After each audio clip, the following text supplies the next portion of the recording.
Hello students, welcome to our channel Kiran Singh maths Pathshala. I am your maths teacher Kiran Singh. बच्चों, आज के video में हम लोग chapter 9 linear equations in one variable के बीटी क्वेश्चंस को सॉल्व कर रहे हैं। हमारे सामने क्वेश्चन नंबर 9 है। क्वेश्चन नंबर 9 में बोल रहा है a race boat covers a distance of 60 kilometre downstream in 1.5 hour. It covers this distance upstream in 2 hours. The speed of the race boat in still water is 35 kilometre per our. Find the speed of the stream. तो stream मतलब जल की धारा का speed क्या है. देखें, ये मान लीजिए ये आपके पास कोई स्ट्रीम है, रिवर की स्ट्रीम हो या फिर सी की स्ट्रीम हो. स्ट्रीम का मतलब होता है जल की धारा. एंड इसके ऊपर कोई क्या चल रहा है, कोई बोट चल रहा है. मान लीजिए ये इस टाइप का बोट है. वो जिस डायरेक्शन में स्ट्रीम यानी वाटर का फ्लो हो रहा है, अगर उसी डायरेक्शन में जा रहा है नाव, रेस बोट जा रहा है, तो वो 1.5 hour इट मीन्स 1.5 घंटे में डिस्टेंस को कवर कर रहा है. लेकिन अगर इसके अपोजिट डायरेक्शन में, अप स्ट्रीम का मतलब होता है अपोजिट डायरेक्शन में, वाटर का फ्लो इस डायरेक्शन में हो रहा है एंड रेस बोट इस डायरेक्शन में जा रहा है, तब इसे 2 घंटे का समय लग रहा है. तो हमें स्ट्रीम, ये जो जल की धारा है, इसका क्या स्पीड है ये हमें फाइंड आउट करनी है. तो सबसे पहले आप देखें क्या क्या दिया हुआ है. डिस्टेंस हमारे पास दिया हुआ है इक्वल टू 60 किलोमीटर. हमारे पास एक चीज़ और है, speed of the race boat in still water. Still जब पानी की कोई स्पीड ना हो, जब पानी शांत हो. In still water equal to 35 kilometre per hour. अब हमें क्या निकालना है, find the speed of stream. तो मान लेते हैं कि स्ट्रीम की स्पीड 1 किलोमीटर पर आवर है. Let the speed of the stream भी 1 किलोमीटर पर आवर. आप देखिए सबसे पहले क्या है, फॉर डाउन स्ट्रीम के लिए है. डाउन स्ट्रीम के लिए हमारे पास क्या हो जाएगा, स्पीड. डाउन स्ट्रीम का मतलब जिस डायरेक्शन में वाटर का फ्लो होगा उसी डायरेक्शन में रेस बोट चल रही है, जिसमें स्पीड ऐड हो जाता है. हमारे पास हो जाएगा 35 + x kilometre per our. Timing लग रहा है हमारे पास 1.5 hour. It means 1 + 1/2 hours. ये सब क्या हो गया, आवर्स में दिया हुआ. हम लोग एलसीएम ले लेते हैं. 2 हो जाएगा. 2 + 1 = 3/2 hours. अब हमारे पास क्या है, डिस्टेंस का फॉर्मूला क्या होता है, distance equal to speed into time. Distance हमारे पास दिया हुआ आप देख रहे हैं 60 किलोमीटर, 60 एंड स्पीड हमारे पास हो गया 35 + x इनटू टाइम 3/2 hours. हम लोग क्रॉस मल्टीप्लाई कर देंगे.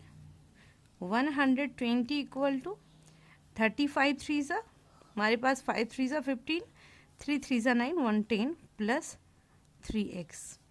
ये हमारे पास कौन सा, डाउन स्ट्रीम में आ गया. डाउन स्ट्रीम में हमारे पास डिस्टेंस के लिए ये हमारे पास फॉर्मूला आ गया. अब चाहें तो इसको और भी सॉल्व कर सकते हैं. 3 से हमारे पास ये कैंसिल हो सकता है. चाहें तो x की वैल्यू निकाल सकते हैं. 120 - 105 = 3x. हमारे पास क्या आ गया, ये इसको सब्ट्रैक्ट करेंगे. 15 = 3x. 3 1 = 3, 3 5 = 15. x इक्वल टू क्या आ गया, 5. हम लोग x किसको माने थे, स्ट्रीम के स्पीड को. तो x equal to 5 kilometre per hour. तो हम लोग लिखेंगे therefore speed of the stream equal to 5 kilometre per hour. हमारा ये क्वेश्चन कंप्लीट हो गया. आप चाहें तो फॉर अप स्ट्रीम के लिए स्पीड एंड टाइम मेंशन करके उसमें डिस्टेंस का फॉर्मूला लगा करके भी स्ट्रीम के स्पीड को निकाल सकते हैं. आपका अप स्ट्रीम से भी सेम आंसर आएगा. आप चाहें तो यहाँ पर देख सकते हैं फॉर अप स्ट्रीम में कंडीशन क्या हो जाएगा. आपको पता है distance equal to speed into time, इसमें भी होगा. एंड डिस्टेंस हमारे पास 60 किलोमीटर है. स्पीड हमारे पास इसमें स्पीड माइनस हो जाएगा, तो 35 -x एंड टाइमिंग आप देख रहे हैं, टाइमिंग इसमें कितना है 2 आवर्स लग रहा है। आप देख रहे हैं 30 हो गया, 30 -35 equal to -x, -5 equal to -x cut गया। देखें x की वैल्यू इसमें भी क्या आ गया 5 किलोमीटर पर आवर। दोनों कंडीशन में आप या तो इसका यूज़ कर सकते हैं या फिर इसका, किसी भी एक कंडीशन से आपका आंसर आ जाएगा। अब हमारे सामने क्वेश्चन नंबर 10 है, the sides other than hypotenuse of a right triangle are in the ratio 3:4।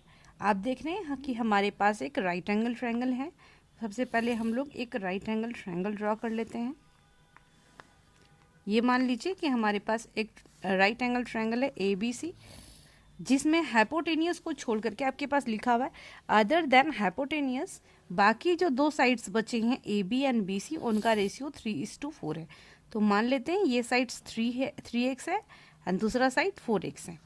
अब क्वेश्चन हमारे पास बोल रहा है a rectangle is described on it's hypotenuse. Hypotenuse आपके पास AC है, उसके ऊपर एक क्या डिस्क्राइब किया गया, बनाया गया रेक्टेंगल। आप देख रहे हैं इस तरीके से हम लोग बना सकते हैं। ये मान लेते हैं कि हमारे पास रेक्टेंगल बनाया गया है। ये ABC है, मान लेते हैं ये D हो गया एंड E, तो ACDE एक रेक्टेंगल हो गया। अब उसके बाद बोल रहा है hypotenuse being the longer side of the rectangle. आप देख रहे हैं रेक्टेंगल के लिए हाइपोटेनियस AC है, वो लॉन्गर साइड है। The breadth of the rectangle is 4/5 of its length. ये जो ब्रेथ होगा AE और CD दोनों ब्रेथ हैं, वो लेंथ का 4/5 है। तो find the shortest side of the right triangle if the perimeter of the rectangle is 180 centimetre. तो हमारे पास राइट एंगल ट्रायंगल का सबसे छोटा साइड आप देख रहे हैं 3x है, इसकी वैल्यू हमें फाइंड आउट करनी है अगर पेरीमीटर दिया हुआ रेक्टेंगल का 180 सेंटीमीटर। सबसे पहले हम लोग लिखते हैं पेरीमीटर इक्वल टू 180 सेंटीमीटर। अब हमारे पास देखें इस राइट एंगल ट्रायंगल में क्या क्या दिया हुआ है, let sides of a right triangle other than hypotenuse को छोड़ करके आर क्या क्या है 3x एंड 4x। अब आप देख रहे हैं कि ABC में, इन ट्रायंगल ABC में हम लोग हाइपोटेनियस इजिली निकाल सकते हैं। AC स्क्वायर इक्वल टू क्या हो जाएगा AB square plus BC square by Pythagoras theorem के अनुसार। अब AC के प्लेस में हम AC निकालना है तो AC ही लिखेंगे। AB हमारे पास आप देख रहे हैं 4x स्क्वायर हो जाएगा एंड BC के प्लेस पे 3x स्क्वायर हो जाएगा।